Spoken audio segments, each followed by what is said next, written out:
Olá, estudantes do quinto ano! Hoje nós vamos dar início a mais um capítulo sobre os direitos políticos no Brasil republicano. Neste capítulo, você vai conhecer os direitos políticos dos cidadãos brasileiros. Conversa vai!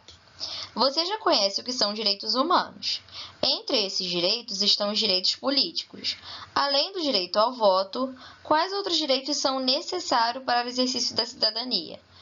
Quero que vocês parem para refletir um pouco sobre isso e analisem essa imagem que aparece aí da urna eleitoral. Virando a página, nós temos o Conversa Vem. Os direitos políticos dos cidadãos brasileiros são assegurados pela Constituição Federal. Nesse documento são explicados as formas como os cidadãos podem manifestar a soberania popular. O que você acha que isso significa? Você vai escrever a sua opinião nessas 3 linhas que seguem abaixo, de forma bem breve e resumida, o que você acha que isso significa. Acabou de escrever, acompanha comigo o texto sobre cidadania. A cidadania existe quando cumprimos nossos deveres e temos nossos direitos garantidos. Porém, o exercício da cidadania não é igual em todos os países, pois cada país define quais são os direitos e deveres que seus cidadãos devem praticar. É essa combinação de direitos e deveres que garante uma vida cidadã para todos. No Vale a Pena Conhecer tem uma dica de um livro chamado Eleição dos Bichos. A história se passa na floresta, quando alguns bichos ficam descontentes com o governo do leão. Então fica a dica para vocês, é uma excelente leitura. Agora, nesse momento, na página 244, a tia Duda vai contar para vocês uma parte muito importante da nossa história. Acompanhe com muita atenção aos detalhes. Entre 1983 e 84, o Brasil foi sacudido por manifestações pedindo o retorno da democracia em nosso país, as quais ficaram conhecidas como diretas já. O objetivo era possibilitar que a população brasileira escolhesse o presidente da República pelo voto direto, assim como ocorre hoje. Mas essa meta não foi alcançada, pois a proposta foi rejeitada no Congresso. Por outro lado, mesmo com a derrota das diretas já, a ditadura civil-militar chegou ao fim em 85, quando o Congresso elegeu um civil. Quando a gente fala civil, é uma pessoa que não é militar, uma pessoa comum, para a presidência da República. Quem foi eleito foi o Tancredo Neves. O presidente eleito morreu no mesmo ano e o seu vice-presidente, José Sarney, assumiu a presidência da República Brasileira. Aí no livro de vocês tem a foto de um selo de 85 em homenagem a esse presidente, que foi eleito indiretamente após o período do regime militar e por motivos de saúde ele faleceu antes de assumir o cargo. Depois tem uma outra imagem do dia 16 de abril de 84, com as ruas do nosso país tomadas por manifestantes pedindo a volta da participação na política com eleições diretas para presidente, que foi o movimento que a tia Duda acabou de explicar para vocês, que foram as diretas já. Com a lupa na mão. O resultado do movimento das diretas já foi a votação da proposta de uma emenda constitucional, PEC número 5, mais conhecida como Emenda Constitucional Dante de Oliveira. Essa lei tinha como objetivo permitir a realização de eleições diretas para presidente. Sua votação ocorreu em 25 de abril de 84 e foi rejeitada, pois não atingiu a quantidade de votos necessárias para sua aprovação, ou seja, mais de 2/3 dos votos. Por isso, o Colégio Eleitoral elegeu indiretamente o Tancredo Neves como presidente do Brasil. Vocês podem observar no livro de vocês o gráfico da votação. Agora, virando para a página 245, vocês têm 3 exercícios referentes ao gráfico da página anterior, que estão bem fáceis de fazer. É só realmente fazer a leitura do gráfico e responder as questões pedidas na letra A, letra B e letra C.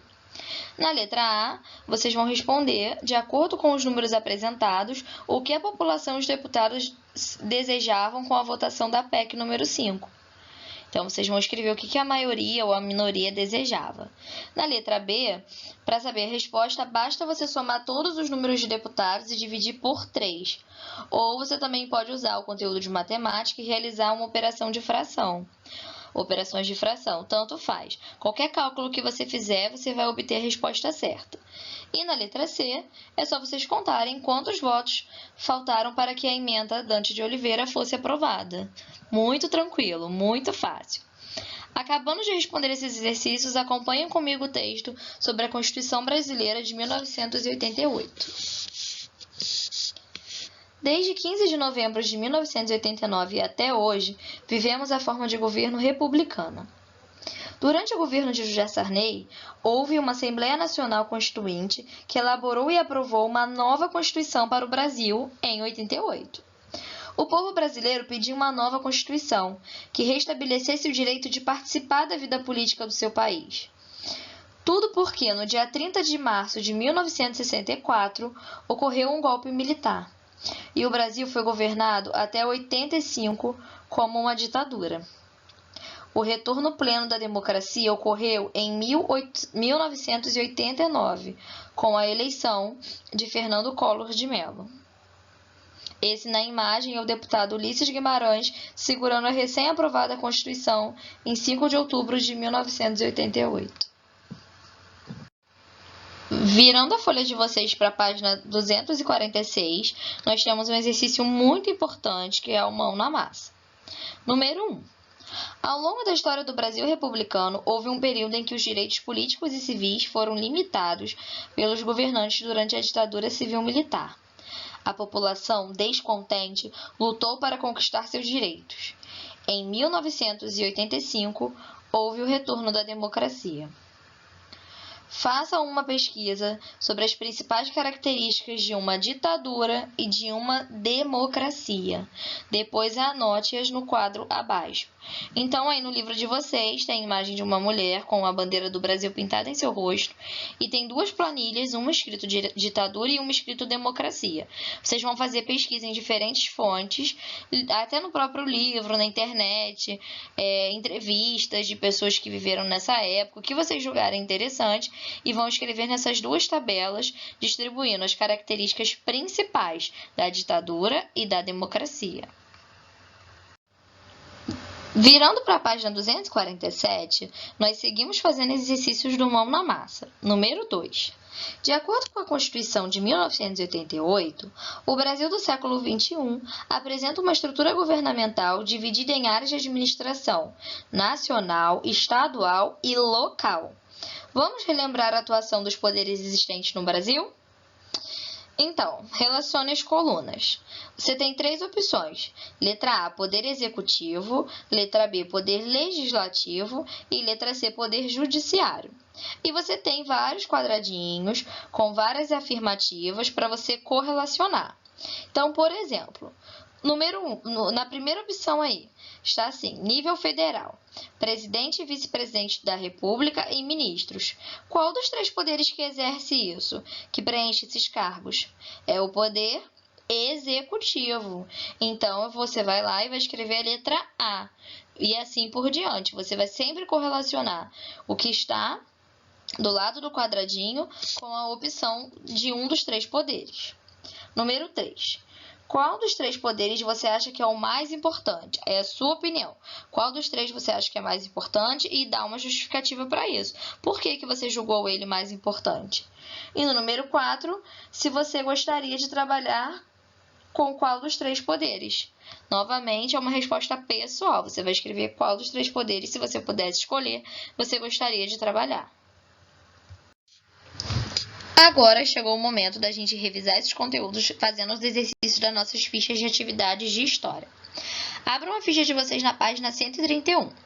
A primeira pergunta é o que é cidadania? A tia Duda falou, vocês viram no livro, vocês viram na videoaula, e vocês sabem responder com as palavras de vocês. Mas, se quiserem responder com uma definição que está no livro, também não tem problema, é para responder de forma breve. No número 2, está perguntando como os direitos e os deveres são apresentados para os cidadãos. você vai citar pelo menos um exemplo. Como que a gente conhece os nossos direitos e os deveres? Para escrever aí. No número 3, está perguntando o que é a Constituição. E está pedindo para vocês explicarem por que o país precisa de uma Constituição. Vocês lembram, né? Da gente falando que cada país tem a sua própria Constituição, que elas não necessariamente são iguais, mas que elas são muito importantes. Então, vocês vão escrever aí por que um país precisa de uma Constituição, depois de definir o que é, né?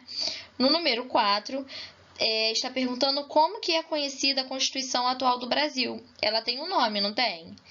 E vocês vão escrever por que ela recebeu este nome. Virando para a página 232, nós temos o número 5. Está pedindo para vocês observarem essas 3 imagens e sinalizar aquelas que indicam exercícios de cidadania. Então, vocês vão circular com lápis de cor, com lápis de escrever, os exercícios de cidadania. Depois, logo abaixo, nessas linhas que estão aí, tem 3 linhas, vocês vão explicar por que você marcou essas imagens. Então, vocês vão responder por que vocês marcaram essas imagens. No número 6, vocês vão marcar verdadeiro ou falso para as afirmativas, que também estão bem simples, da letra A à letra D. O que aí é verdadeiro, o que está afirmando aí que é falso? Nós temos 2 opções falsas e 2 verdadeiras. Então, prestem bem atenção na hora de fazer esse exercício. Fiquem bem atentos à leitura. Prestem atenção no que eles estão afirmando, que vocês vão logo conseguir diferenciar o que é verdadeiro e o que é falso. Até a próxima aula, estudantes do 5º ano. Tia Duda está sentindo muita falta de vocês em todas as minhas manhãs. Um beijo!